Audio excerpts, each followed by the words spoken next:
कोमल मेरे साथ इस टाइम मौजूद है। उम्र में कोमल है इस टाइम 22 से 23 साल की। जब शादी हुई थी तो बहुत छोटी थी और उस टाइम उम्र थी तकरीबन 21 साल। एक बच्चे की माँ है।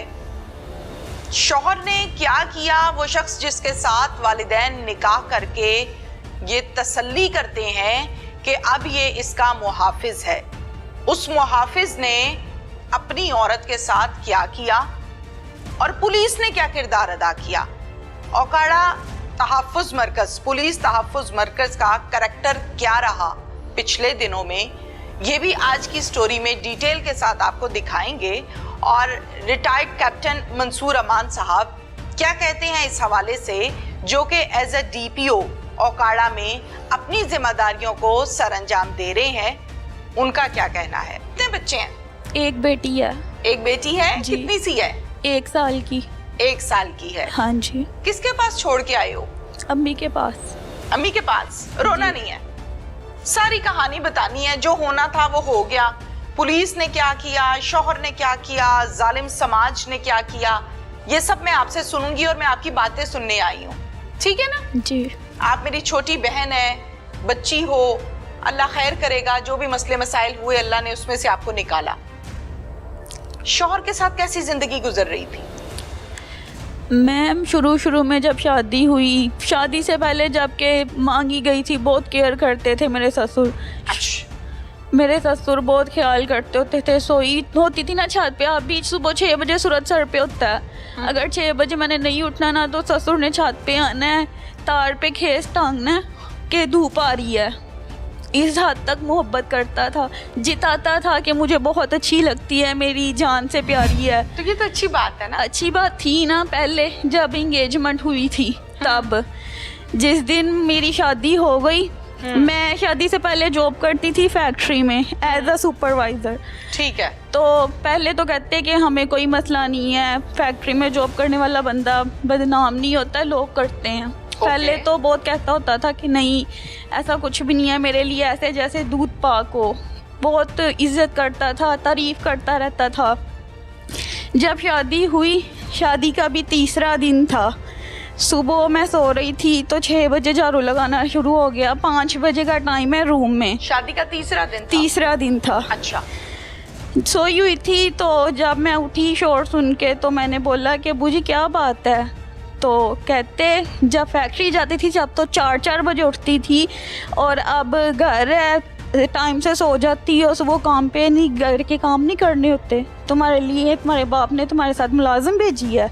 उठ के बर्तन वॉश थे। रात को मेरी आदत है, आज भी आप किसी से भी पूछ सकते हैं, घर में रात को सोते वक्त कभी बर्तन धोने वाला नहीं रखा। तो बेवजह किचन में बर्तन चिल्ला के फेंकने। जी मैंने गाय का दूध चूना है और जो बर्तन है वो वॉश करने वाले पड़े हुए हैं।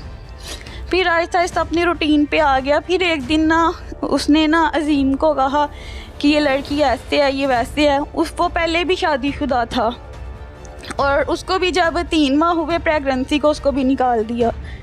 और इसी तरह इन्होंने मेरे साथ किया। बोलते थे कि वो अच्छी औरत नहीं है, वो बहुत गंदी है, बदचलन है। मेरी बेगम को TB था और उसके बर्तन ऐसे अलग किए जैसे कि इंसान को कैंसर हो। आपके साथ बेटा क्या किया, आप अपनी बताएं। मेरे साथ यही कि जब थोड़े दिन गुजरे बुरा सलूक करने लग गए। बेटे को पहली की तरफ मतवज्जा करता था कि उसकी तरफ हो जाओ और इसको छोड़ दो। बेटे ने कहा ठीक है। उसके घर जब बेटा हुआ तो बाप ने बेटे को उधर भिजवा दिया और पीछे से उसने मेरे साथ बदतमीजी की। घर अकेली थी, सास फौत हो गई हैं। एक नंद है जिसकी शादी हुई है, छांगा मांगा रहती है। और पीछे से इसने मेरे साथ ना गलत हरकत की है। किसने? मेरे ससुर ने। ससुर ने? अब्बू जी कहती हूँ। उसने मेरे साथ बदतमीजी की है। मुझे नहीं पता था बाहर दरवाजे बंद हैं। पहले गया बाहर दरवाजे बंद करके आया, जो कि दूसरे वाले थे सिर्फ रूम के, सिर्फ वो ही ओपन थे। तो मुझे कहता मेरे पास बैठो। तो मैं अब्बू जी समझ के जितना आपका डिस्टेंस है इतने डिस्टेंस पे बैठ गई। तो कहती इधर आओ मेरे पास बैठो, मैंने तुम्हारे से ना अजीम के हवाले बात करनी है। मैं उनके पास बेड पे बैठ गई। तो उसके बाद ना उन्होंने ना मुझे गलत टॉर्चर किया। मैं उठ के बाहर चली गई। अब बच्ची तो नहीं हूँ, समझ आती है कौन किस लहजे से किस अंदाज से बात कर रहा है। तो फिर इसने ना मेरे साथ पीछे किचन में आके मैं नाश्ता बनाने लगी हूँ, तो फिर उसने मेरे साथ बदतमीजी की। तो किचन में ना नमक मिर्च वाला डंडा था, मैंने वो ही पकड़ के ना आगे से इशारा किया, ऊंची बोलने लग गई। तो मुझे कहते अगर जो बात तुम में और मुझ में है, घर में हम दोनों हैं, कोई तीसरा तो नहीं है। मैंने कहा नहीं। कहता जो बात तुम में और मुझ में है वो तीसरे को या तुम बताओगी या मैं बताऊंगा, फिर पता चलनी है। अगर हम कॉम्प्रोमाइज़ करें, दोनों ही किसी से बात ना करें, तो किसी को क्या पता घर में क्या हो रहा है क्या नहीं हो रहा।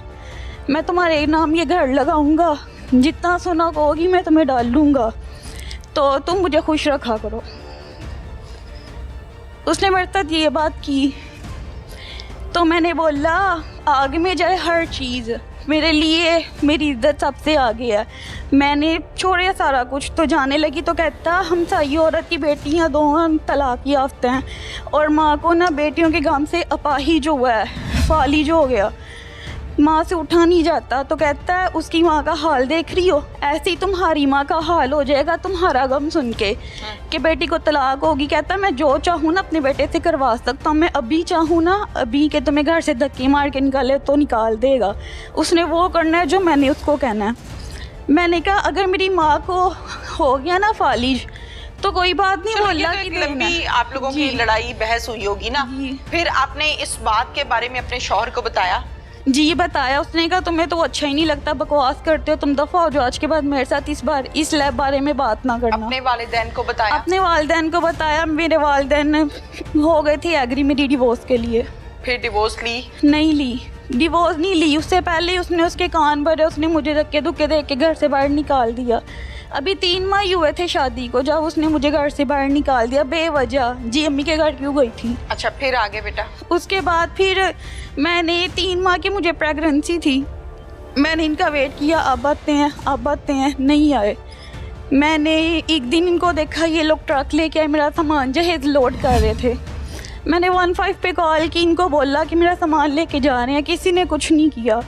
2 दफ़ा पुलिस आई है, पुलिस ने गाड़ी भगा देती थी, वो जो लोडर ट्रक होता था कि जाओ ले जाओ इसको, सामान ही लोड करना। तो जब वो जाती थी फिर दूसरी गाड़ी आ जाती थी, और ऐसे करके ना वो लोग सामान मेरा लोड करके ले गए। मेरे घर बेटी हुई, मेरी बेटी जब पैदा हुई इनको बताया, इन्होंने कहा हमारी है ही नहीं। बेटी कहाँ पैदा हुई?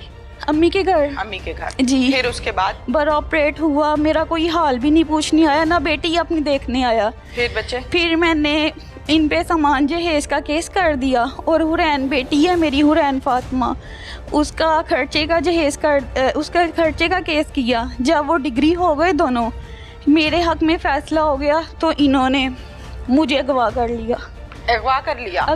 लिया। मेरे ससुर ने, मेरे ससुर थे, मेरे ससुर का जवाई था, और साथ में जो गुंडे होते हैं बदमाश। शौहर कहाँ था? शौहर अपनी बहन के घर था। उसको पता था? उसको पता था, लेकिन वो साथ आया नहीं। ठीक है, एक बार कहाँ से किया? मैं घर पे सो रही थी, सुबह 4 बजे का टाइम था, अपने रूम में अपनी बेटी के साथ, और आए हैं इन्होंने, मेरे भाई को मारा, अब्बू को बहुत ज़्यादा मारा, अम्मी के मुंह पे थप्पड़ लगाए, सोटे मारे। इवन के अब्बू एक बाजू से काम नहीं कर सकते, और अब्बू के सर पे 6 स्टिच लगे हैं, टांके जिनको कहते हैं ना। उस दौरान जो मारपीट हुई अम्मी एक आंख से नाबीना हो गई थी, वो उनका ट्रीटमेंट वगैरह करवाया। फिर आपको ले गए वहाँ से ले गए मुझे। कहाँ लेकर गए? मुझे यहाँ से साहिवाल कालू बदमाश का घर था, वो उधर उन्होंने मुझे चोरी रखा। कालू कौन है? ये डकैत है। अच्छा। इस टाइम वो है जेल में। तो उनके घर पे रखा, फिर मेरा इन्होंने कहीं और पे रखा कि ना मेरे घर में, तो मैं तो पहले ही बहुत बदनाम हूँ, बदमाश बंदा हूँ, आए दिन मेरे घर पुलिस आई होती है, इसको कहीं और छुपाएं। कालू ने कहा जो इश्तिहारी है। ठीक है। उसके बाद फिर इन्होंने मुझे ना किसी और के घर में रखा। वो आंटी थी, तो मैंने उसको बोला आपकी भी बेटी हैं, मेरे साथ ऐसे ऐसे करके मुझे लेके आए, मेरी घर बात करवा दो, आपकी बहुत मेहरबानी। मैं उसके पाँव में बैठ गई, रोई, बहुत रोई। तो उसने कहा अच्छा बेटा मैं तुम्हारी बात करवा देती हूँ, तुम ये ना बताना कि तुम कहाँ हो, तुम बात कर लो, उनको ये कह दो कि मैं जहाँ भी हूँ सही सलामत हूँ, तो तुम ये ना बताना कि तुम कहाँ पे हो। मैंने भाई को नहीं बताया कि मैं कहाँ हूँ, मैंने बस यही कहा भाई आप लोग टेंशन ना लेना। तो ये नहीं कहा कि मुझे बचाएं आके? नहीं, क्योंकि मुझे वो कहते थे अगर तुमने किसी को बताया या कि कुछ हरकत की ना तो तुम्हारे भाई के टोटे टोटे करके नहर में फेंक देंगे, किसी को उसकी कितने लाश लोग भी नहीं थे ये? मिलेगी। कुल कितने लोग थे? मैम ये लोग जो मुझे घर पे लेने आए थे वो लोग तो थे, एक गाड़ी थी और एक 125 थी, उस पे 2 सवार थे और गाड़ी में 6 अफराद थे, यानी टोटल 8 लोग थे। 8 लोग थे। जब आपको दूसरे घर में रखा जिनसे फोन लेके आपने वो भाई लोग को मेरे किया, पास, उसके बाद अजीम भी आ गए थे। जब इन्होंने मुझे, अजीम आपके शौहर? जी, अच्छा। जब इन्होंने अगवा कर लिया उसको फ़ोन किया कि हम उसको लें, अब तुम भी आ जाओ। फिर वो भी आ गया। फिर उसने उसके आके तहफ़्फ़ुज़ नहीं दिया? नहीं बचाया नहीं? नहीं, क्या कहा?